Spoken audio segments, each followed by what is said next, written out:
The Tudor dynasty in England lasted for over 120 years. However, for this Tudor, he only lasted for 44 days. Spurs Yeah. have sacked. Oh, well, actually, I don't know if they're sacked, but Tudor has left Tottenham Decided to leave. Hotspurs Yeah. with immediate effect. Yes, thank you, Roy. And it comes to no surprise, I think, to Spurs fans. It has been a shambles of a season. And the main question on everyone's lips is going to be, will Tottenham Hotspurs be playing Premier League football next season, or will they be relegated to the Championship?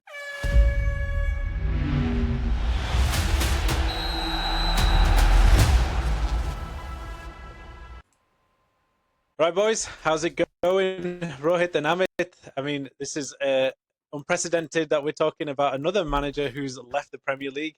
Igor Tudor is not with Tottenham Hotspurs anymore. And for some of us probably thinking, why was he in there in the first place? I mean, Amit, what is going on with Tottenham Hotspurs right now? It's just all crazy. Well, I mean, 5 defeats, 1 draw, 1 win from 7 games. They had that solitary Premier League point, which is the 1-1 draw at Anfield, which, considering Liverpool's form, that probably says more about Liverpool than Spurs. But I mean, I think the only win was against Atletico Madrid, but then they lost overall by 7-5. Yeah. I mean, the final straw obviously was the 3-0 defeat against their relegation rivals, Nottingham Forest, and that was at the Tottenham Hotspur Stadium. I mean, it's the right decision, but I mean, I think you got to give. I mean, what possessed them to think this man will come in and change things around when he has no understanding of the Premier League? It's a tough league anyway, and then when you're fighting for your lives, I'm sure they've got a big debt to pay when you consider the stadium as well. I mean, I don't know what their finances are like, so I mean, we need to get Alex back on really, but we need to. I was going to say, how is he? Have you sent him a message? Is he doing all right? I have actually. How's his mental health? He's good. I mean, he's kind of. We're a bit busy with the King Group at the moment. We've got quite a lot of projects going on at the moment, but So he just says he hopes we get. He wants Tottenham to get relegated and we can start afresh. So at least we'll be winning games again and feeling the joy of 3 points. Ajay, soon he's gonna block Amit because every time Amit messages, there's something negative news about Spurs. He's gonna block him now. I think Alex and the boys at the Lab podcast they've had enough anyway. I mean, there's nothing that you can say to them now to probably crush their spirits even more. I mean, it is horrible. I mean, Rohit, I know you're laughing your head off. I mean, as an Arsenal fan, I know exactly what you think of Spurs. I know Emirates Stadium. I know 60,000 Arsenal fans know exactly what they think of Spurs. But do you have any pity for them? I mean, this is some terrible waters to be in at the moment. Yeah, I'm an Arsenal fan. I want them to be in the league so we can play them, right? So so we can have fun easy games. 6 points. And easy 6-pointers. I mean, most of Lala since Kane left, so I think it's been easier 6-pointers than when Kane was here. But I think it's just been a shambles, proper shambles.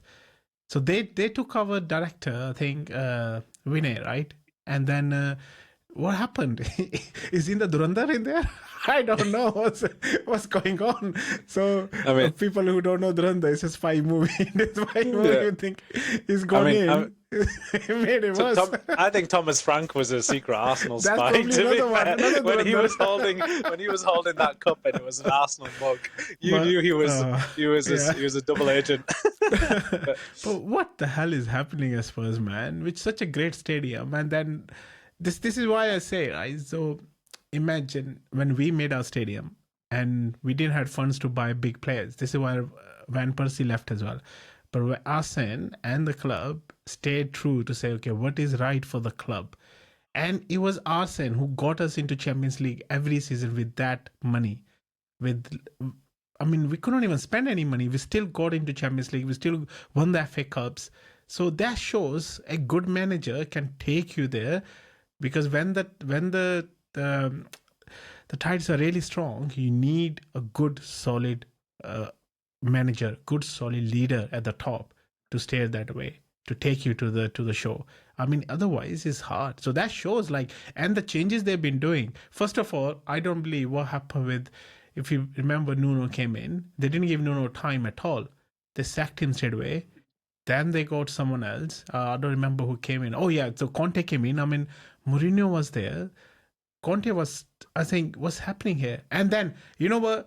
the worst thing happened with Ange, Postecoglou was very, very angry about. They were celebrating the loss at their own stadium against City because they think, okay, Arsenal won't win the league, right? So that showed their fans were wearing Man City shirts and jumping when City scored. Whoa, what is this? Yeah. No, exactly. Now, enjoy now. That's it.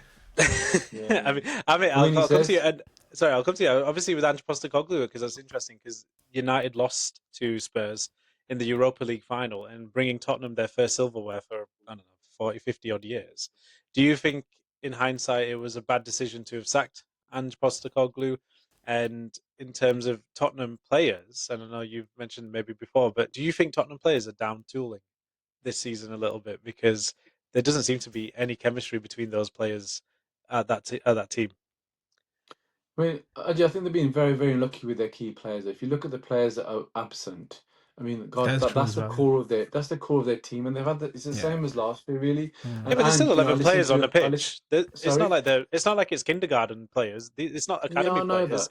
You've got Matthias Tell, you've got Xavi Simons, international player. You've got Romero, international defender, World Cup defender. Yeah, but it doesn't matter about the manager. There's still 11 players with football brains who are not academy players. They should be playing a lot better than getting 3-0 down home against Nottingham Forest. Yeah, but they shouldn't be at the way they are at the moment with those. They shouldn't be. No, remember Man United. Under Ten Hag, we lost about 12 first starting. We lost our whole starting 11. We were playing teenagers, and we were playing Scott McTominay at centre back at one point. And we still didn't get anywhere near going down 14th, 15th, 16th. Yeah. It was we don't want to talk about last season, but I mean for Tottenham, I mean these players are professional players. These are international players. How have they been so bad? But then it's something that's rotting at the core, isn't it? I mean, it looks like a similar situation to Manchester United post Sir Alex, but just at a worse degree. There's 2 seasons in a row now that they've been flirting with relegation. Well, this year it's actually not flirting; it's a serious possibility. Ange says that he channeled his thought, his focus. I listened to a podcast with him with Gary Neville, Overlap, I think it's called. I forgot now, or Stick to Football, one of them two. He just said that he just channeled his energy on winning a trophy in the Europa League. And go back to your point again, Rohit, about the fans wearing Man City shirts. He said, he can't. His mentality. He doesn't go into a game wanting to lose a game, and he can't believe that his own fans would want to do that just so it meant not. Arsenal potentially win the league. So there's lots of issues there. Obviously, Daniel Levy left at the start of the season as well. So and the Lewis family are obviously at the helm. There's lots of stuff there. I mean, I personally don't understand how the ownership can really affect a team so much. So we've seen it with Manchester United, but then I've never been in the dynamics of a football club. At the end of the day, it's surely up to the manager, if it's Frank or Ange or whoever, that's the leader. So they're the ones that should be soaking up the kind of the behind the scenes stuff. But obviously, if things are happening which impact, I just don't know the dynamics. I don't know if Rohit, your thoughts. I think what's happening is that if you see Romero, right, he asking to buy more players like Van Persie did. And they don't have money to buy new players. They don't want to spend. That's another thing. They don't want to spend. Even if they have money, they don't want to spend that much on big name players. This is what happens. This is exactly what Ange was saying in the podcast, wasn't he, with Gary Neville, that there's a financial cap on salaries, isn't it? Salaries as well. The salary wages. Yeah. If you want to be in top 4, you have to spend a little bit of money, unless you have a manager who is as good as Arsene Wenger or someone who can, even with those kind of players, can get you into top 4. Maybe no win a trophy, but at least, like I just said, I agree with Ajay said, they shouldn't be at 18th or 17th. They shouldn't be. Even though the players they have at the moment playing in the top 11, in the first 11, they shouldn't be where they are at the moment. Yeah, exactly. I mean, they've got Solanke and Jade. They still go Solanke. Sorry if I forget his first name, but they've got Spence, who was playing for England. Jade Spence. So they played for England, So I mean, they were probably so happy to get out of Tottenham. They were probably like, "Get me with the England boys and let me train with them." Not like your Arsenal boys, right? That like to have some fake injuries. But yeah, so but I mean these players are great, and obviously with the Ange Postecoglou, I'll just come back to that podcast. He did say, like, with Tottenham when he first walked in, he said that one of the writing on the board is like, to dare is to do. And then he just went on for like half an hour just to slate that whole motto, because everything that Tottenham is saying that they want to do, they just did the exact opposite of it. Opposite. They're not buying, spending 100 million on players. Like, I think their summer transfer list that they wanted Mbeumo, they didn't get him. They wanted to get Morgan's Gibb White, they didn't get him. Yeah. They wanted to go for Eze as well. Yeah. So Eze, even Thomas Frank said that. Yeah. So if you're denying obviously the manager the tools for the summer signings, for instance, I mean, we saw that with Jose Mourinho, and he wanted to get summer signings, and the Glazer board weren't happy with any of the signings that he wanted. Even with Ole Gunnar Solskjaer wanted to get certain signings, it's going to cause rifts, and obviously the manager then spoke out, he gets sacked, and then it just leads to a cascade of errors from then on. And with the likes of this Igor Tudor, I mean, his history or record at Juventus wasn't very good. I mean, he drew a majority of his games. He didn't win a game for quite a while with Juventus. So it was a very interesting appointment. But, with the likes of Tottenham, such a big club, are they too big to go down? Or no club's ever too big, is it? Yeah, exactly. So yeah, I mean, they shouldn't go down. With when you consider the stadium that they've got. I mean, again, going back to that point about the words. I mean, through our leadership lens, words don't mean anything. You've got your culture has got to match that. Anyone can put some fancy words on a wall, or in an office, or in the staff room. It's got to be culture. It's got to be kind of from top to bottom. That mentality, or those words that you're splashing around, it's got to mean something. It can't just be there just for the sake of it. And obviously, it transpires that it is, or people haven't been told what they actually mean, what the words actually mean, or that should be the front and center of every decision that they make. Yeah, because obviously it appears that it's not. So, Roy, let me ask you. Let me ask you. Obviously, I mean, you don't really care, I guess, but who do you think should succeed then? Who should take up this Tottenham Spurs position? I mean, we've only got, I think, the last 9 games, is it? Like 8 games or something like that left? I mean, who do you think would be in a good appointment, or do you think Tottenham have to kind of do some collective player manager? That's what they were saying, right? They may get a player to get Romero as a manager. I can't believe it. He will probably get everyone red carded. He will tell them to tackle. I can't believe they were thinking right, guys, about we're not going to lose 2-0. We're just going to get 5 red cards and forfeit the game. Yeah. So the word is De Zerbi, sorry. Yeah, De Zerbi, but I think he's. Yeah. I thought he said he didn't want to manage. He didn't want to go back in. Yeah. The ex-Brighton manager who was at Marseille about 30 Marseille, yeah, because he's gone from there. Yeah, but I think they were saying that he probably won't start till. He doesn't want to be now. He want to start probably in the summer, proper preseason, and get his relegated. Yeah, he doesn't want to get relegated either. But yeah, so I think Tim Sherwood said he can manage. He can get them out of the trouble.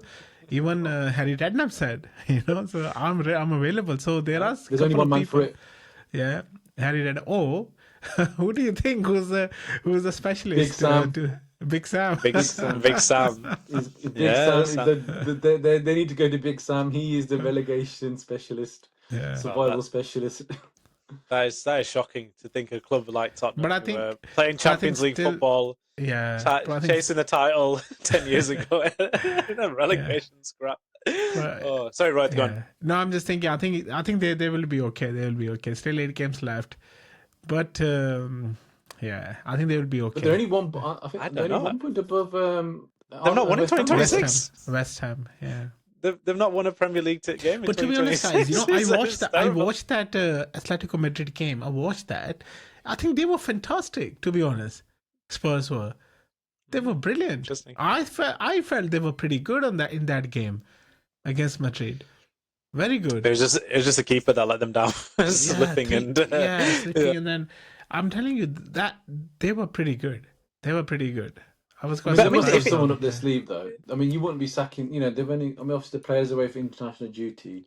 They must have. They can't have sacked not having someone lined up. Yeah, but he hasn't been sacked. He's left. Is he kind of left? Yeah. So has he left? Mutual consent. I mean, all right, whatever. Yeah. So it might have blindsided the hierarchy in Tottenham. So they may not have a backup, and obviously they've only got a week or so left to get that. Yeah, exactly. Why not early in the week so you have 2 weeks to get someone in? It's just strange. It feels so strange. Well, remember, he's left by mutual consent. Yeah. So that's the official term. So you don't know what negotiation room does. He probably says, don't sack me. I'll leave, but I'll take a hit on the payoff. But just we've agreed to call it quits. I know, that was a shocking. I think that probably will go down as one of the worst managerial appointments in the history of the Premier League from at least in the recent future, recent history. Sorry, but yeah, I think a lot of people are saying Tim Sherwood, Harry Redknapp. I think that might be the case. But I mean, if you look at the way West Ham are playing and Nottingham Forest are playing, I mean, they kind of look like, and even Leeds, they look like they have a right to stay up. So I think it doesn't. I think out of all three of them, if I was to put West Ham, Nottingham Forest, and Tottenham in terms of their playing, like how they've been playing these last few games, I'd say Tottenham have been the worst. Tottenham have been the worst. Their form is terrible, and like I said, it's worrying for them. Like, you listen to like Jamie O'Hara on TalkSport. The guy's literally crying every week. He's just getting roasted by Jason Cundy on Sportsbar. It's just it's honestly his comedy gold, to be honest. I think TalkSport must be loving it. Their viewership has just gone up like tenfold. But yeah, I think it's not surprising news. I think from that the fact that he's leaving. I think you can't be managing Tottenham and losing 7 games, or not even picking up a win and having a draw against Liverpool. So yeah, I mean, I don't know what more to say about Spurs, but right, I think, like I said, you're quite happy with this situation, I guess. Except for, I think the only person that's really upset is Eze, because he's like, damn, that's 6 goals for me gone next season if they get relegated. Yeah, but the poor guy got injured, man. When he's back in form, and then he got injured. Oh man, story of our season so far. Injured, yeah. Like the rest of the Arsenal team that have pulled back from international duty and come back home. Very good. Arsenal, he learned it from Sir Alex. Brought him back. There's no point. Noni got injured, man. What is happening? That was a bad tackle, though, to be fair. Bad tackle. And even Foden could have got injured. Foden could have had a leg break. He could have missed a World Cup the way they were tackling Uruguay. That was bad. Yeah, that was pretty bad. I don't know. It was friendly, guys. Ugarte had 2 yellow cards. He didn't even get sent off. I know. The guy is just so funny, the international game, man. I don't know what was happening. Yeah, I mean, England, just as a very quick point, if you guys want to talk about it, but England, I don't know, Thomas Tuchel, I don't know, they just didn't really seem that entertaining, I think maybe they're just missing too many players. Yeah, too many players. They never play together. It's just a friendly game. Friendlies like that, though, aren't they? Yeah. They got Japan on Tuesday, so hopefully there'll be some more excitement. But I think a lot of players have returned back to their respective clubs on more than Arsenal. So let's see if Arteta can pull it over the line. And City as well. A lot of players from City going back as well. No City. No City as well. Yeah. So I mean, all the teams are doing it. I mean, to be fair, this friendly situation that's happening is a bit of a stupid one that's kind of come at this time. At this time as well. It's such a crucial time. Such a crucial. Exactly. Yeah. And teams who are on form, want to kind of continue playing, and teams that want to rebuild or get back. It's a bit stupid, I think, this friendly. But commiserations to obviously our countries across the channel. Let's just say Wales and Northern Ireland, who missed out on their World Cup qualifiers narrowly. And Ireland, missing Ireland. Yeah, so they were. Scotland in the finals. Scotland are in the finals World Cup. They already reached final. Yeah. Scotland look good. Yeah, they look good. They've obviously got Mick Tominay leading the way, and John McGinn. And so, but no, I mean, it's like I said, with Spurs, I mean, I feel bad for them. I mean, I know you feel bad for Alex, but it's a very interesting time, and it's going to be, I think, more of an exciting, relegation battle coming up at this end of the season. Who is it going to be? Is it going to be West Ham, Leeds, Nottingham Forest, or Spurs that make that drop to the Championship? So let's see. But guys, I hope you've enjoyed our episode today. It was a bit of an interesting one regarding Igor Tudor, who has parted ways with Tottenham Hotspurs. If you guys have anything that you'd like to add, or who you think should be in charge of Tottenham for these last remaining games, please do comment. Please also like, and most likely, it's Big Sam ordering a fish and chips. Sean Dash is, but no, probably not. But yeah, please do subscribe. And please do.